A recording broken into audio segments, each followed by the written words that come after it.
Ray. What do you want to do tonight? The same thing we do every night, Pinky. Try to take over the world. Hi, this is Greg Kuhn. I'm an author and a futurist who specializes in writing about new paradigms from quantum physics for highly successful 21st century living, and also to allow you to be a much more powerful influencer of your material reality. Today I'll be reading 3 brief essays, all on the topic of what effect you can have on other people and things as a deliberate creator of your material reality. The first essay is called How a Conscious Creator Unknowingly Creates Someone Else's Failures. As a conscious creator, how influential can you be? Can you make someone else successful?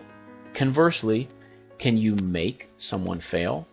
Well, no, and yes. Each person is her own unique time-space event. Her distinct body serves as a vessel for her consciousness, just as yours does for you. She decides what her beliefs are about herself and what her state of being is. She creates her own reality, her own universe, just as you do for yourself. But it's also true that there is no such thing as a detached observer. You know, the concept of the scientist watching test subjects while hidden behind a one-way mirror, objectively recording the data she sees. That doesn't exist. Quantum physics tells us, after all, that an observer is just as much a part of the outcomes as the things she is observing. Simply by observing, she literally becomes part of the outcome. Or, to state it more accurately, her expectations become part of the outcome. And when it comes to other people, while we can't necessarily change them like painting a room a new color, we can change our perceptions and experiences of them. We can see a different person in our individual universe, which is a quantum physics concept. So be careful of the stories you tell about others, especially the important people in your life. Those stories create your beliefs about them. Those beliefs create your expectations of them, and those expectations command the quantum field what to manifest for you to experience. And in addition to creating your own personal experiences of another person, your beliefs about her can also affect her beliefs about herself, if she lets them. You are powerful indeed. Wield that power wisely. The next essay is titled, How to Control the Weather. You are an immensely powerful creator, but can you control the weather? Sort of. And also, yes, sort of. I don't believe you can reliably and repeatedly make it rain or make the sun shine on command. Yes, you do create your material world through your observations and, more importantly, your expectations. But I don't believe you have such an immediate authority over the weather outside. And yes, I do believe that you can, however, assign any meaning you choose to the weather you encounter today. How does that count as a yes, you can control the weather? Keep listening. Think for a moment about why you would want the sun to shine on a cloudy day. Because of what it would allow you to do, right? Enjoy the outdoors, play outside, brighten your mood, garden, golf, etc. But dig deeper about why you would want the sun to shine on a cloudy day. Isn't the deepest reason because of how it would make you feel? And how the activities the sunshine would allow would make you feel? Happy, uplifted, joyous, free, open, spontaneous, etc. Me too. So, what if you decided to feel those feelings the sunshine would give you right now? Regardless of the clouds, the gloom, the rain, or the gray overcast? Wouldn't feeling those sunshine feelings, regardless of the clouds, make you more powerful than the actual weather? Wouldn't that remove the power the current weather holds over your state of being?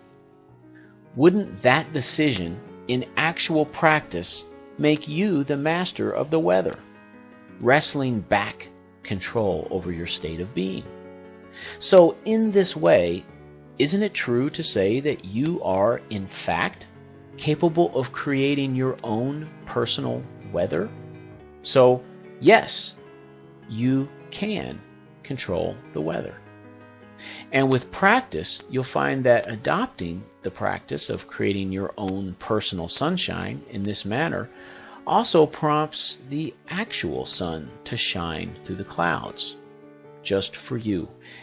The universe listens and responds to your feelings and the beliefs which drive them. And the last essay today is titled, How to Avoid a Common and Potentially Deadly Spiritual Poison. What pushes your buttons? What makes you angry? Me? Passive-aggressive behavior pushes my buttons, and I often react to it with anger and sometimes lash out in retaliation without thinking first. And guess what? The people closest to me know this about me, just as I intuitively know what their buttons are. And those people occasionally employ passive aggression with me when they are in that moment feeling angry towards me, frustrated, and or powerless. Their choice to exhibit passive aggression is entirely theirs.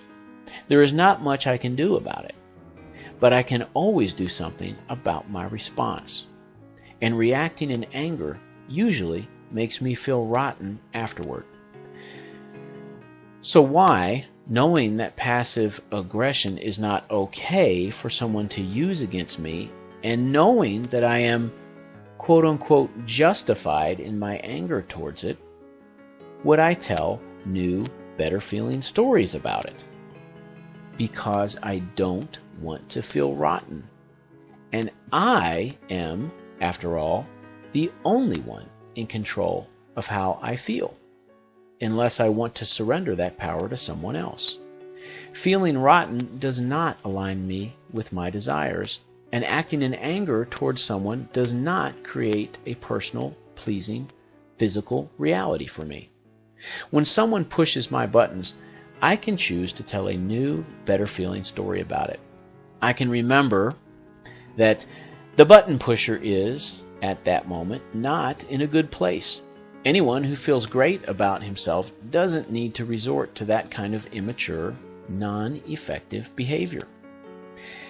I can remember that the scenario where my buttons get pushed by a loved one or acquaintance is, after all, a well-rehearsed dance. The button pusher and I know the choreography by heart, and I am just as responsible for the habitual nature of this dance, which has been formed through loads of practice between us. And I can remember that justifying my angry reaction to getting my buttons pushed doesn't make me feel any better in the long run. I might get the satisfaction of feeling right, but I don't feel good. Which is more important to me today?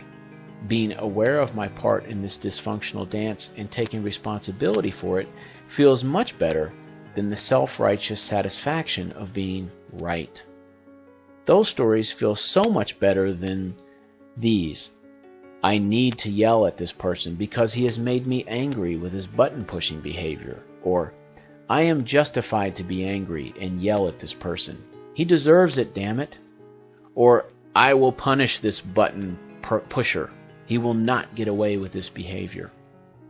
Knowing that it takes two willing people to dance a familiar dance of button-pushing anger response, I can choose to stop my part in it and blow out the flame of the conflict. I can do that by telling myself better-feeling, believable stories like the ones I described previously. And that feels much better, is a more self-actualized response, and aligns me with my desired outcomes. Not to mention the fact that with enough practice at telling these new, better feeling, believable stories, I build new beliefs for myself. And with these new beliefs, over time, I find myself reacting with anger towards button-pushing behavior less and less. Pretty soon, I have fewer buttons to push. And that's a wonderful state of being. Getting angry at people, especially people I know and love, just doesn't feel good, nor does it serve me, no matter how profoundly I can justify it. In fact, justified anger is, in my experience, one of the worst spiritual poisons I can drink.